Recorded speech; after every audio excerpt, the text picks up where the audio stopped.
Assalamualaikum warahmatullahi wabarakatuh. Dalam sejarah kemerdekaan Indonesia, kita sebagai bangsa Indonesia pasti terharu atas perjuangan pahlawan para pendahulu kita, seperti Jenderal Sudirman, Jenderal Ahana Sution, dan lain-lain.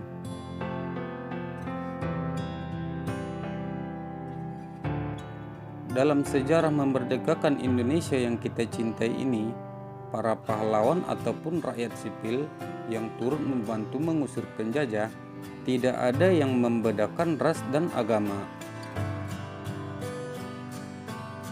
Para pendahulu kita tetap kompak dalam semboyan merdeka atau mati.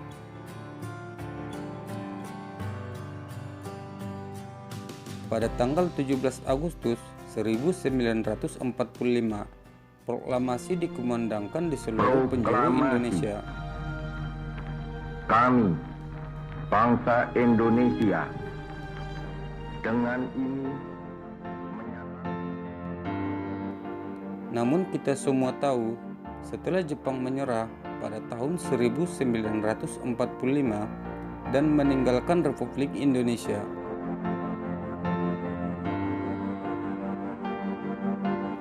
saat itu juga Belanda dan sekutunya kembali ke Indonesia dengan tujuan mengambil alih kekuasaan setelah Jepang dinyatakan menyerah.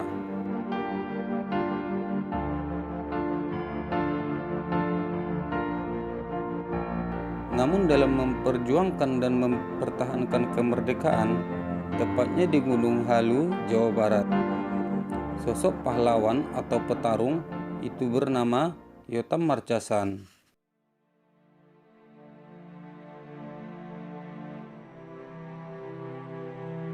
Menurut rekan seperjuangannya, beliau ibarat seekor macan yang ditakuti tentara Inggris dan Belanda.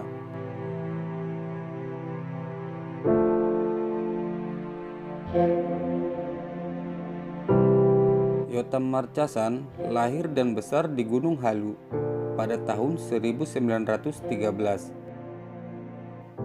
Nama Yotam diambil dari seorang gagah di Alkitab adalah anomali.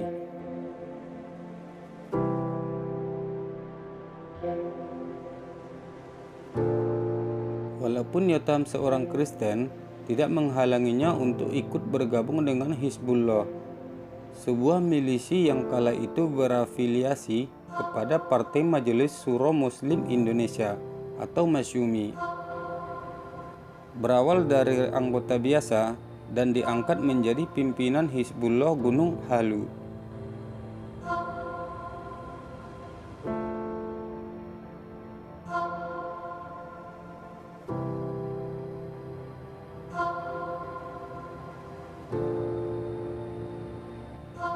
Di bawah pimpinan Yotam, Gunung Halu menjadi basis perlawanan kaum Republik yang sangat kuat. Gabungan antara kaum Kristiani dan kaum Muslim bekerja sama erat untuk menghadapi Inggris dan Belanda dengan semboyan yang sama, merdeka atau mati.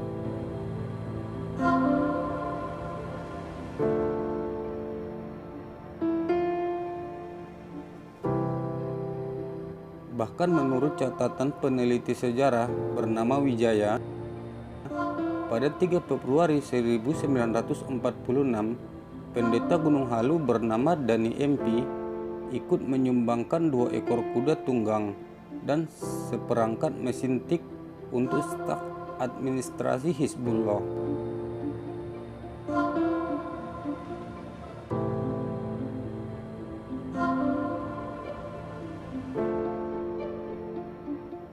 Sepanjang tahun 1946, Kompi Yotam kerap terlibat dalam penghadangan konvoi militer Inggris di Jalan Raya Ciranjang, Bandung.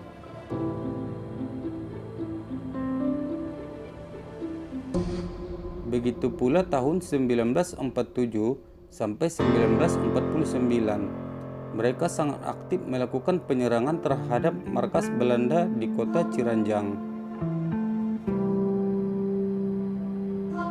Dalam pergerakannya, Yotan dikenal sangat pemberani, namun cerdas dalam strategi, hingga tak jarang menimbulkan kerugian besar di kubu musuh.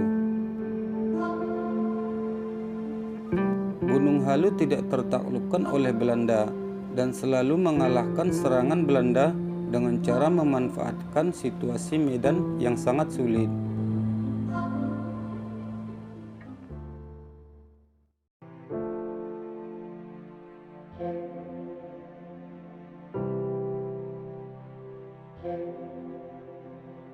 Gunung Halu dikuasai setelah pada tahun 1947 dengan cara militer Belanda menggempur kawasan itu dari darat dan dari udara. Sejak itu, Yotan menjadi buruan militer Belanda. Yotan beberapa kali lolos dari sergapan.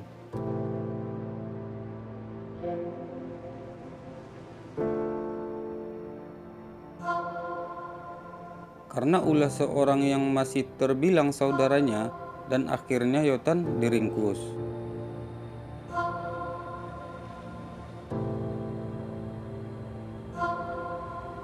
Sebagai pejuang gerakan pembebasan, Yotan diperlakukan sangat buruk. Beliau hampir tiap hari dihina, dipukul, dan disiksa secara mental. Namun si macan Gunung Halu itu memilih bungkam dan bertahan. Akibat penyiksaan yang berkepanjangan, sampai Yotan tidak sadarkan diri dan mandi darah, dilemparkan ke selnya. Tidak ada yang berani menolong Yotan kecuali seorang bernama Haji Ali. Dengan telaten Haji Ali merawat Yotan.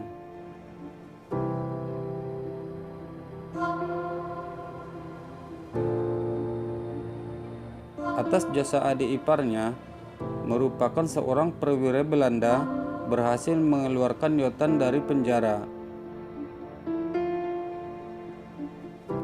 Tapi dasar tipikal pejuang tangguh. Begitu keluar dari penjara, Yotan malah langsung bergabung lagi dengan pasukannya.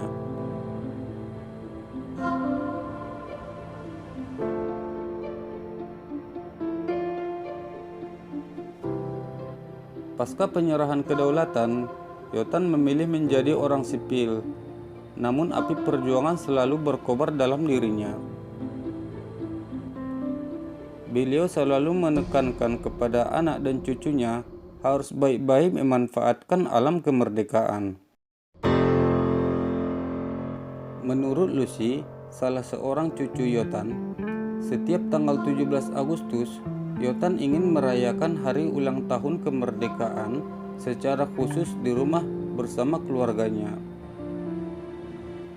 Yotan akan marah dan sedih jika ada dari keluarganya yang tidak ikut merayakannya.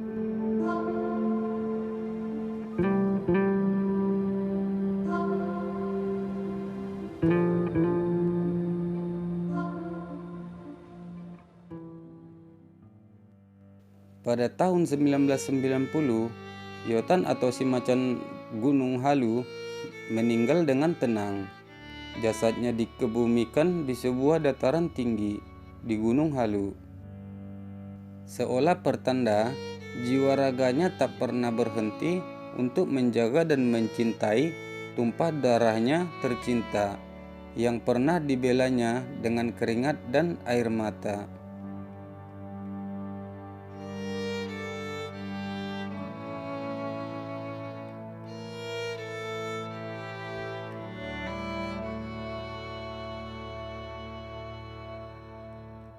Sudah seharusnya kita menghormati jasa-jasa para pahlawan, setidaknya dengan cara mencintai sejarah dan pastinya akan lebih mencintai tanah air.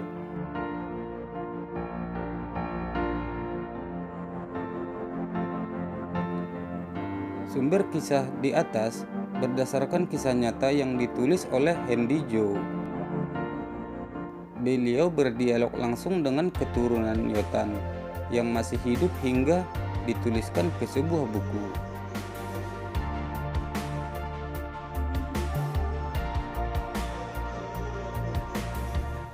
Makanan paling mewah para pejuang saat itu yaitu sayur kangkung dan ikan asin. Dan tempat tidur paling mewah yaitu tikar. Semua kesulitan yang mereka hadapi tidak meruntuhkan semangat perlawanan di hadapan musuh yang masih bercokol di tanah Indonesia. Tikar dan ikan asin hanyalah cerita kecil di antara darah dan keringat para pejuang.